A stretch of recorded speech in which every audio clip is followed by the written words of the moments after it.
Welcome to Pass the Mic podcast. For those who weren't here yesterday, Pass the Mic podcast is about sharing different perspectives on various topics, not only to help us expand our understanding of the world, but also to explore new ways of looking at it. Welcome, Jean-François, and thank you for being here for this second conversation. My pleasure, as you know. So yesterday, in our first conversation, we busted some of the vegan myth, although I realized that we never directly addressed some of the urban legend, such as vegan diets are not healthy, not suitable for children, you'll need supplements, or even veganism is an eating disorder or is for hippies. But I will that's what I found. But I will let listeners go back to yesterday's conversation and listen to your inputs. What I found remarkable is what you see that many don't. For you, being a vegan isn't just about diet. It's a way to respect all living beings. So becoming a vegan, you said, is a way to expand our own consciousness into embracing other living beings. And it's a choice to be in relationship with animals. And I want to thank you for making this visible to us. When I listened again to our first conversation, you painted a beautiful picture of what a compassionate economy would look like. So today we're going to continue where we left off, and we'll discuss more in depth the vision behind this Holochain, or this vegan economy made possible by the Holochain technology. And before we start this conversation, I want to take the time to introduce you, Jean-François Noubel, our speaker, to some people that may not already know you. So for more than 20 years, you have worked in the field of collective intelligence, a modern research discipline that explores how living systems work and the evolution of our species. Today, you're working on the next crypto technologies that will soon enable the rise of super smart distributed organizations. From Homo sapiens to Holo sapiens, you explore the next consciousness and collective intelligence. As an open source earthling, you live in the gift economy and you help evolutionary leaders build enlightened organizations towards the post-monetary society. You live an experimental and evolutionary life. Several years ago, you left all your positions and mandates and you tore up your resume in order to free yourself from any etiquette and social status. With that, you won full creative freedom to live in the present millennium. So again, thank you so much for being here, Jean-François. And this time I have my pen and a paper and I'm ready to take some notes. Me too. Let's take some notes. Exactly. So we never know what's going to come up.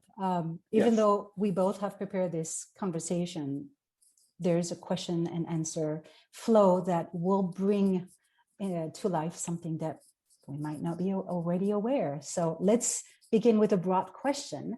What is Holochain technology? And can you give us a few key principles? So the baseline and what you will see on holochain.org, you will see something like Holochain represents a framework for distributed applications or peer-to-peer applications. So basically what it says whatever apps we will use, those we usually use on our smartphones or computers, they all connect to a central server. That means to a central authority, whether you call this authority a bank or Facebook or Amazon or Airbnb or the nation state, or an administration or your company, you always have what we would call the middleman in the center. So in the past, you would have the middleman as an institution with, before internet. And today the internet provides a server that will connect clients. That means your piece of software that you have on your smartphone or your computer. And every peer-to-peer interaction will not actually work as a peer-to-peer thing. It has to go through the server and follow the rules dictated by the server. So I kind of give a a little bit of a technical explanation here, because a distributed application means you don't have any central server anymore. You have direct connection, peer-to-peer, or agent-to-agent, or node-to-node, node-to-node connection, and that means the integrity of the the identities and the games we play and the data that we share remains good, remains maintained in a distributed way without the middleman in the center.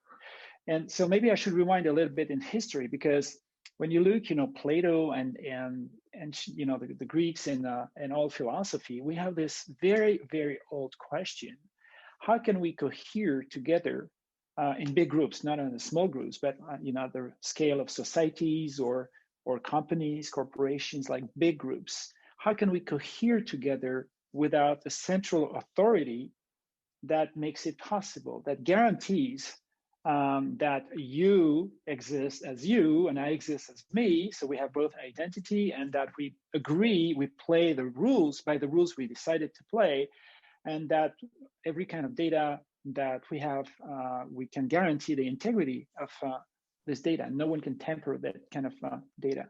So whatever we do together, whether we play chess or rugby or bank, like sending money to one another, buying and selling stuff, or Airbnb or citizenship, every time we have some kind of game, that means we agree to play by some rules, pluses and minuses if we just send money, or making decisions if we live in the corporate world, or renting an apartment if we play by Airbnb, those kinds of things. Every time in every situation, we have those three things coming up. As I shared, the identities, that means the agents. You need to make sure that A played that chess move with B and not with C, or that A sent money to B, and so on. So you want to make sure about this identity. And when I say identity, does not necessarily mean a passport or social security number or driver's license in the nation state way as we've seen it so far. Identity I can talk about relative identity, like my nickname as a gamer, for instance, or how people call me or see me in my sexual community, or how people see me at my work, So in every context, you have a specific identity, and sometimes it can match the authoritarian identities like a passport number and all these things, or sometimes we don't need that. Depends, okay? So first, identity. You need to make sure that A has played a move with B. Second thing, the game itself, or the rules. I like to talk about games because we all play games. Mm-hmm. And so let's make sure that, if we play chess, then I've played by the rules of chess. Let's make sure that if we need to vote as a citizen, then I've played that move of voting by the rules of the game of voting. And if you take me from A to B as an Uber driver, then also that you represent the driver and I represent the customer, and let's make sure that it works. So that we play by the game, number two. And number three, the data, because data changes all the time. Reputations, coordinates, addresses, financial balance, all these things, game levels, all this data keeps changing. So identity, game, data. We need to find a way to keep the integrity of those three things, whatever we do. And so far, this question has happened for a long time. Even the Greeks asked that, can we do this without a centralized authority? Now, the good thing about a centralized authority, whether we talk about a server, like Airbnb, or a government or a bank or some kind of institution, the good thing, it works well. When it works well, when you have honest people, when you have clear rules, when you have transparency and all these things. But we also know the limitations of those things. A centralized authority makes it a single point of failure. That means if you make a mistake, or if you get corrupted or attacked, that makes a big point of failure. That means everyone will pay the consequences of those kinds of failures. And also that gives you a super concentration of power, because all the flows of data and information and behaviors and stories, they go through you. So you have access to absolutely everything. And that leads to a situation like the internet today, where we've never seen such a concentration of power, whether we talk about financial power or political power, ever in history. We have today in our world a concentration of power that we have never seen before in history. So that raises a lot of political questions and superpower structures here that can really eat our freedom, can stop evolution, and that can imprison lots of people in different ways, ideologically, physically, mentally, intellectually, and so on. So we have had this question for a long time. Can we distribute the middleman function in the system so that we remain absolutely certain about the integrity of identities, the games, and the data, without giving all this to one central authority or a few persons in charge of that? And until a recent number of years, we couldn't do that. We didn't know how to do that. But recently, with the rise of the blockchain came as a first kind of prototype response to that. They said, okay, let's just play with a very simple game called banking. Okay, we just do pluses and minuses. And let's issue those crypto coins, that have a one unique number, each of them. And we can, with this framework called the blockchain, we can absolutely make sure that everyone can make transactions, and we keep the integrity of the players, the agents, the game, and the data. The blockchain did that, but for, I would say, a small number of nodes, for a small number of agents, and it consumes a lot of energy, and everyone needs to have the shared data and all those things. I won't go into the whole blockchain thing because we have plenty of stuff saying, talking about the limitations of the blockchain, especially on the Holochain channel. Basically, Holochain has taken this question, of integrity of living systems by biomimicking what happens in nature. You see, if you look at your own cells in your own body, then every cell doesn't need to know what every other cell has done. They have some kind of agreement and coordination without the need of all cells to have a copy of all the transactions between all the other cells of the body. So it seems that living systems have found a way to cohere, to maintain their coherence and integrity without having to copy data, updated data to every other agent of the system. So how does it work? Would you like me to go a little deeper into that, or do you have any more questions before I go a little deeper? So we might talk about more, go in deeper into tomorrow's conversation when we talk around currency, etc. So I think this was a good overview of what is Holochain and how it started it. And that's kind of what I understood. I know a little bit about blockchain and why blockchain was really meant in design to make money by reducing the intermediaries or middlemen in a transaction, right? By adding a way from a technology standpoint to do what this individual was doing. So the purpose of blockchain was to make money.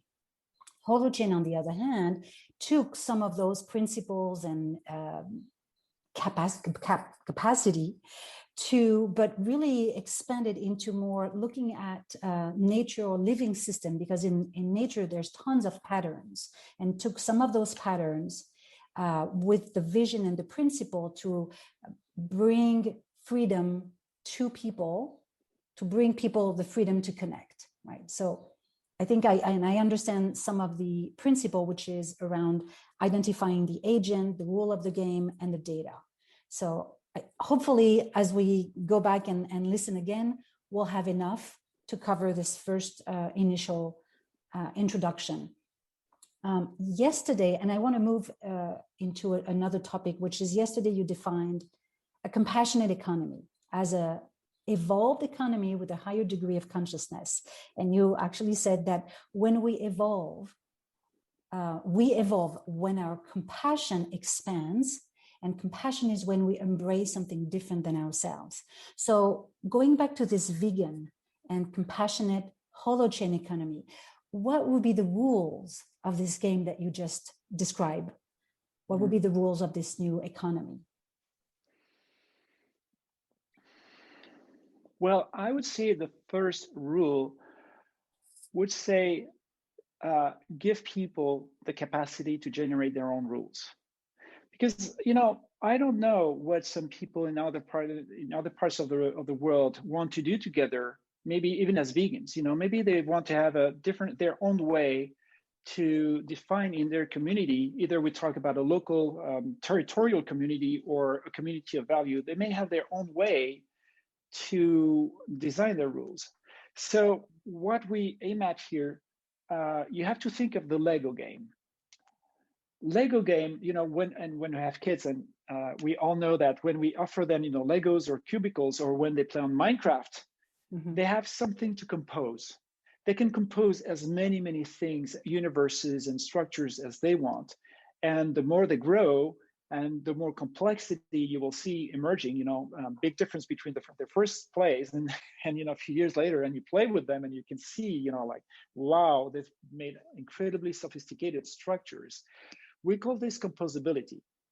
And I feel more interested in giving people Lego games rather than ready-to-wear value systems, which the Western world usually thinks this way. Governments and United Nations, and they all build policies in an industrial way, saying, okay, we should all behave or think this way with good intentions. Human rights and all those things. You can see good intentions in those things, but it has some kind of a one-fits-all kind of thing. But living systems don't work this way. They work by emergence. Look at language, for instance. Language, do you have someone right now checking, those two Frenchies talking to one another, checking whether we make mistakes, whether we should accept what we just said based on grammatical rules or semantics and all those things? Of course not. We may make mistakes. We may have our own words. We can invent new words.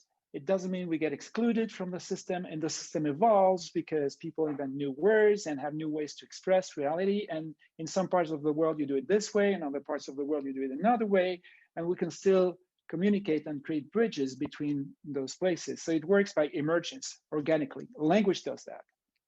You don't have a top-down structure telling you what you should say and what should not say, and what we should accept and what we should not accept. It just doesn't work this way. So designing a living system means you think differently. Rather than pushing rules onto people, you say, okay, maybe I will start my own rules. Who wants to play with me? Just like a sports game, for instance. You don't force people to come to play with you. Maybe they enjoy that, or maybe they say, hey, I like this game, but I would like to play it a little differently, and I'll change some rules or some agreements. So you have an organic, bottom-up emergence way for living systems to cohere. So back to your question on veganism. I may have my own way to think, what kind of value system should we, or agreements, formal agreements should we have? And I can propose that and design that.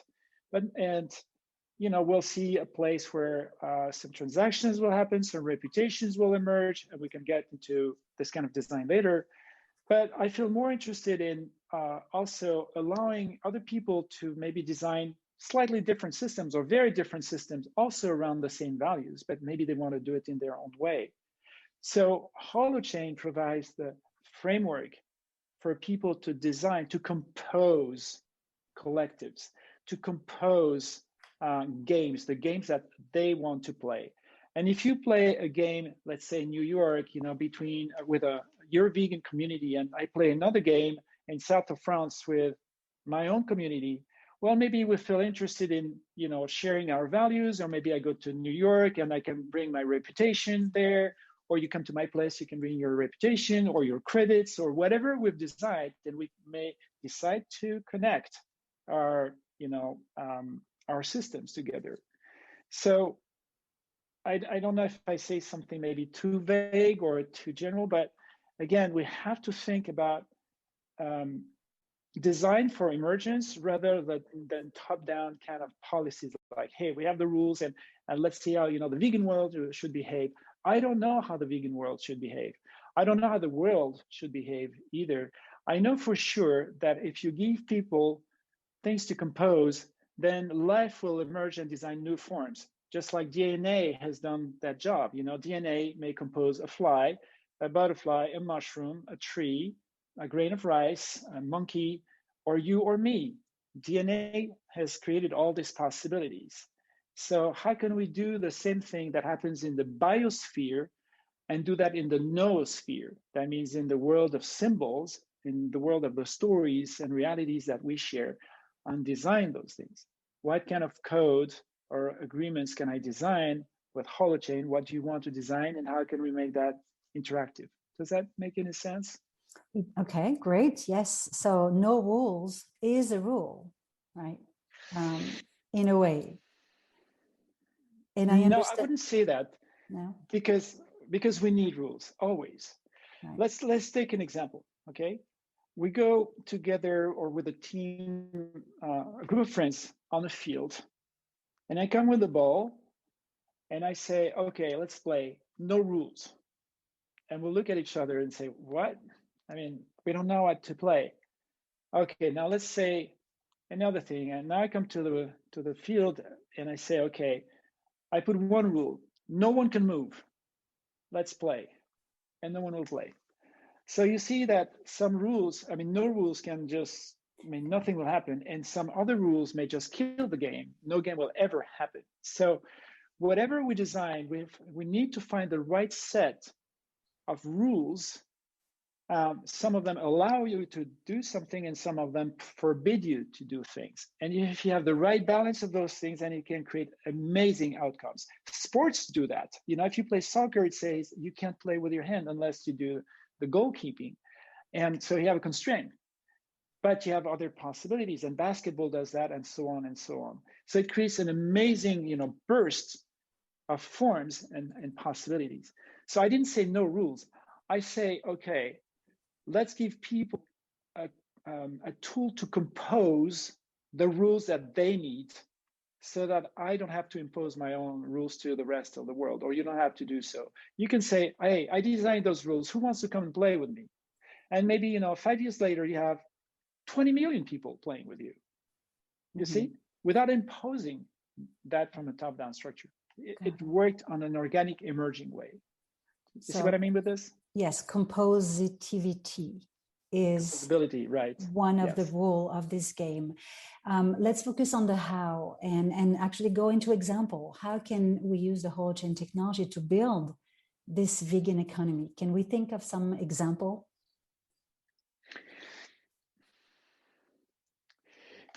Yes, well, so maybe that will go more like tomorrow in the more technical things. I think, first, we first need to change our mindset, thinking, rather than thinking top-down design, go into supporting emergence. And that means I will think those things differently. So now some examples of how we can build a vegan economy. Maybe I can go more into the design, because once I have the design on the paper, then, I could do it on a spreadsheet. Right. I could do it with a conventional server, but of course it will change completely the things, because if we do it on a spreadsheet or a conventional server, well, I have the keys. So all the information will convene to me, and I may end up, making decisions for everyone, and I may end up deciding who you can meet and who you cannot meet and all those things. So that gives me a superpower. And so in the end, it totally influences the outcome of those things. And I may make decisions more in my advantage than yours and all these things. So, but we can design those, the integrity, again, identities and games and data. We can use it with whatever platforms we have today, centralized ones, spreadsheets, or Holochain. We have the choice.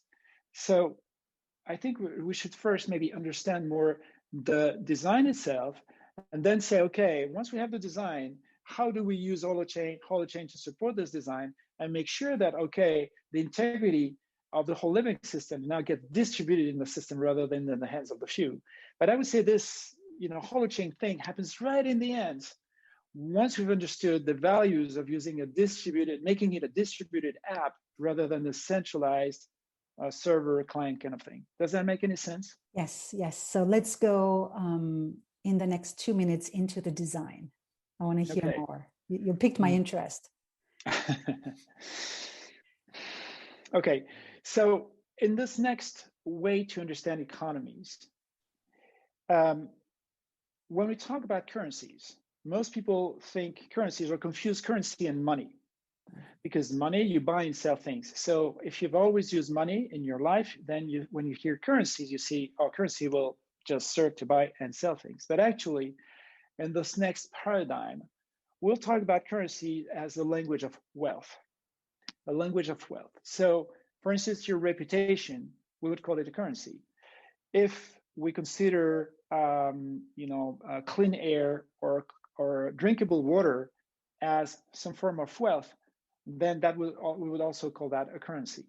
That means every form of wealth that we like to write, to put on a record in our shared reality, then that becomes a currency. So hence, for instance, we have reputation currencies. And we already play with those currencies without knowing them. For instance, if you go to Amazon or eBay, or whatever, or Airbnb, well, we play with true currencies all the time. One conventional fiat money, dollars and euros and all these things, to buy something or to rent something, and then a reputation currencies, the currency, the number of stars that you have. And then you know that you have a systemic binding between those two currencies, because if your reputation increases, then it will also attract higher flows of buy and sell currency, dollars and euros and all these things. So we already, without knowing it, have learned how to play with what we call a currency constellation. That means multiple currencies, operating together, influencing one another, either in a loose way, like, reputation will influence the flows of a buy and sell currency, or in a formal way, like, a group could say, hey, the higher your ecological footprint, the higher your line credit will go, for instance, So you can formalize the binding between different currencies. And you can have two currencies or even millions of currencies playing together. I think future living systems will have thousands of currencies, most of them playing in the background. Just like in your body, you don't have to worry about your hormonal system or your heartbeats and all these things. You have plenty of currencies regulating the flows, the currents in your body. Okay, so living systems use currencies, and we need to understand those things. So now, how do we design a vegan economy? I think the mistake that I see usually that people do, they start with the buy and sell currency. They say, oh, we want to do something vegan, for instance. Okay, let's create a vegan coin. And with that specific coin, that coin can only buy or sell vegan products and services, for instance. But that does not cover the whole economy, because as I shared yesterday as an example, maybe I want to have a haircut by you as a vegan haircutter, and I want to give my money to you. So rather than starting with the lowest end, like the buy and sell currency, I suggest we start to design with reputation. Yes, reputation. Reputation means that we can allocate a feeling, an experience to something or to someone. Okay, it may have some objective things like, did you do the job or not? Yes or no, or or look at Airbnb. Did you see a clean apartment? Yes or no? Or 1 star, 2 stars, and 3 stars. So it has a little bit of objective things, but I can also ask you, did you enjoy the trip, or did you enjoy the place or that restaurant? And that goes into a completely subjective thing. So reputation currencies kind of combine, some part of objective reality, how you see reality, but from the subjective self.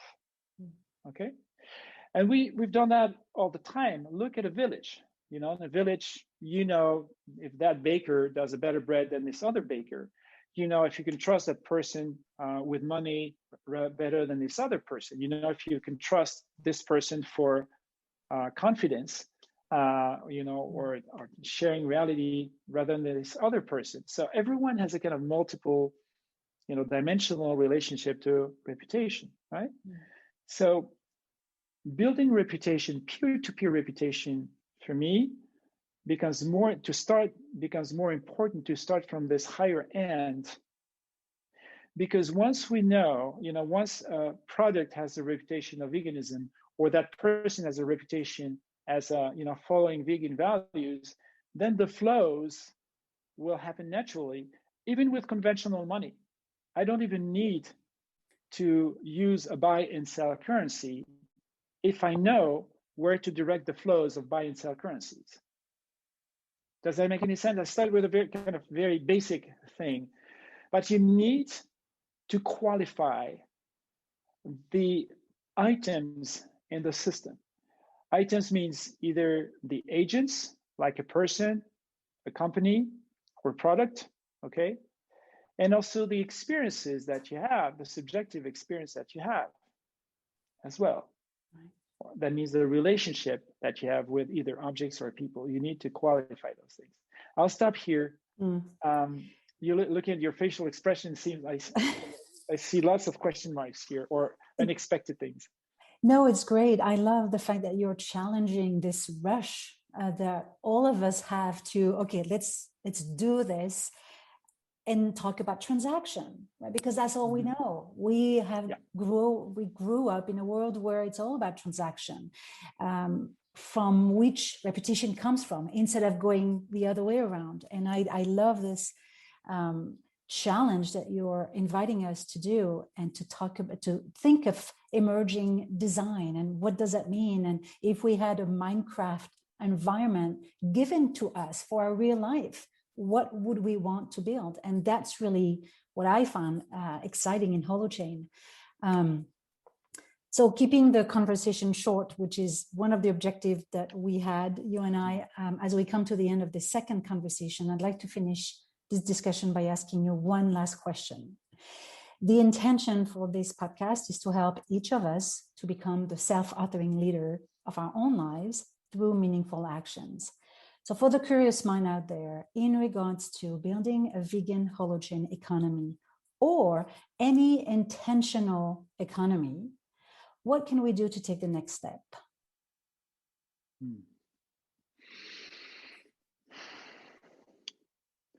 Completely change the way we look at reality. For instance, when we say economy, people talk about transactions. I want to see economy where people write experiences.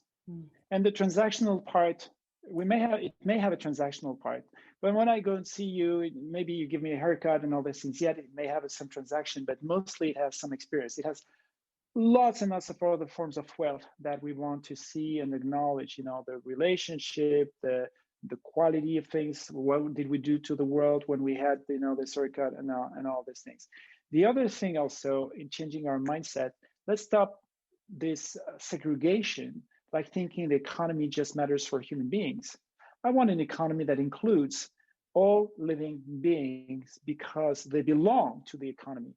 When I talk about a compassionate economy or a compassionate world, I just don't do it out of ideology, like nice thinking kind of thing, polite, politically or spiritually correct.